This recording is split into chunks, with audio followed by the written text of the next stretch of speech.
आज इस लॉकडाउन के कोविड-19 के तहत हम मास्क लगा के आप लोग के सामने आया हूँ। बड़ी ही प्रसन्नता के साथ हर एक बात को मैं कह रहा हूँ और इस YouTube चैनल राघव शरणम में जो लोग हमको सुन रहे हैं उन सबका स्वागत है। आइए हम आज बात करते हैं एक ऐसे प्रश्न पर जो सभी मनोयोग के जो प्रश्न हैं और सभी छात्रों के प्रश्न हैं और सभी जो है टीचर के प्रश्न हैं और सभी भारतवर्ष के प्रश्न हैं। हमारे एक मित्र का कहना था कि आप एक ऐसे प्रश्न को आप चुनिए जो सभी लोगों का प्रश्न हो। आइए आज हम उसी प्रश्न को आज फिर दोहराता हूँ। प्रश्न है मित्र कि क्या यूनिवर्सिटियों में शिक्षा व्यवस्था का उत्तम प्रबंध कैसे हो, अन्यथा है कि नहीं है। तो ये सत्य बात है भाई, शिक्षा व्यवस्था की कहाँ प्रबंध है। मैं अगर बात करूं उन यूनिवर्सिटियों की तो जहां लाख 1.5 लाख रुपए की एक सैलरी पाने वाले और इंडस्ट्रीज अर्थात इतने बड़े बड़े गाड़ियों में घूमने वाले उन शिक्षकों की मैं बात करूं तो सिर्फ अपने बस बच्चों को डॉक्टर जो शिक्षक संस्कृत पढ़ करके टीचर हुए हैं वो अपने बेटे को डॉक्टर बना रहे हैं, वो अपने बेटे को बायोलॉजी पढ़ा रहे हैं, वो अपने बेटे को साइंस पढ़ा रहे हैं, मैथमेटिक्स पढ़ा रहे हैं और संस्कृत को पीछे करते जा रहे हैं।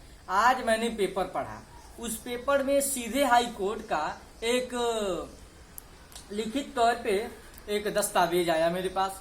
मैंने उसको पढ़ा, उस पे लिखा था कि संस्कृत का यदि हम भेदभाव करते हैं या संस्कृत से यदि हम छुआछूत करते हैं तो यह मान लीजिए कि भारतवर्ष ही नहीं हम विश्व के उस शिक्षा पद्धति से भेदभाव करते हैं जो हमको जीना सिखाता है। यह धीरे धीरे लोगों को एहसास हो रहा है और यह एहसास तभी हो रहा है इस लॉकडाउन और ये मास्क लगाने के कारण। पहले ब्राह्मण भेदभाव करते थे लोगों से। क्यों भेदभाव करते हैं मित्रों?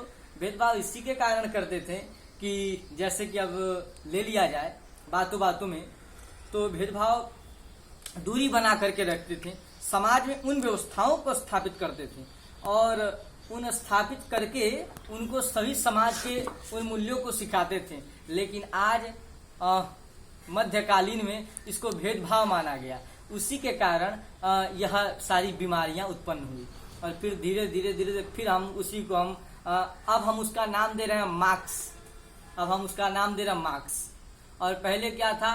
पहले था कि भैया बस सीधे बिहारी नोछा, जैसे बिहार के लोग नोछा बस रखते हैं और नोछा से सीधे बस मुंह को बस बांध करके चलते थे और अब हम उसका नाम दे रहे हैं मार्क्स। इंग्लिश नाम आ गया भाई। अब इंग्लिश में भी फ्रेंच भाषा का नाम आ गया मार्क्स और मार्क्स लगा रहे हैं। लेकिन मित्रों, हमको यह ध्यान देना चाहिए कि हम अपने उस शिक्षा पद्धति को देखें। वह टीचर, वह बच्चे हमसे प्रश्न पूछते हैं, हमसे YouTube के द्वारा प्रश्न पूछते हैं, हमको ईमेल करते हैं। मैंने ईमेल भी आप लोग के सामने भेजा है और फिर भेजूंगा और नीचे भी आ रहा होगा। तो ईमेल यह क्या है? ईमेल के द्वारा मुझे प्रश्न भेजना और उस प्रश्न से मैं बताना चाहता हूँ कि शिक्षा व्यवस्था तभी हो सकती है प्रबंध जब हर एक व्यक्ति और हर एक छात्र पठन पाठन में अपने माता पिता का भाव रखे। मित्रों, यह सब बहुत सारी बातों का क्या बात करना है। और दूसरी बात यह है कि आज यूनिवर्सिटियों में राजनीतिक तौर पर शिक्षा पढ़ाई जाती है। राजनीतिक तौर पे तो हम नहीं पढ़ सकते। दूसरी बात है, हम उस शिक्षा व्यवस्था को जागृत नहीं कर पा रहे हैं जो पूज्य मालवीय जी ने, अर्थात ऐसे कई महापुरुष हुए। उन महापुरुषों का मैं नाम लूं तो पूज्य हमारे दीनदयाल उपाध्याय जी और ऐसे कई महापुरुष हैं, एक को मैं संकुचित नहीं कर सकता। ऐसे कई सांदीपनीय जी, कई ऐसे महापुरुष हैं, क्या तो हाँ इतिहासों में ऐसे भरे पड़े हैं। उनको हम स्मरण करके और उन्हीं के मार्ग पर चले तो हमको लग रहा है कि शिक्षा व्यवस्था एक अपने सुमार्ग पर चलेगी। इसी के साथ आइए आप लोग से विदा लेते हुए एक और बात कहूंगा, चैनल को सब्सक्राइब करें और लाइक करें अर्थात शेयर करें। देखिए, ये सब मुझे बताने की आवश्यकता नहीं है और ये सब पाश्चात्य संस्कृति का जो है एक लक्षण है। हमारी तो लक्षण यह है मित्रों, हम अपने इस लक्षण पे जो है विश्वास करते हैं और पूज्य प्रधानमंत्री जी ने भी यही कहा कि हाथ मत मिलाइए, अब सीधे नमस्कार कीजिए और आइए इसी के साथ नमस्कार करते हुए आप हमारे चैनल को जैसे मन करे आप बढ़ाइए। नमस्कार।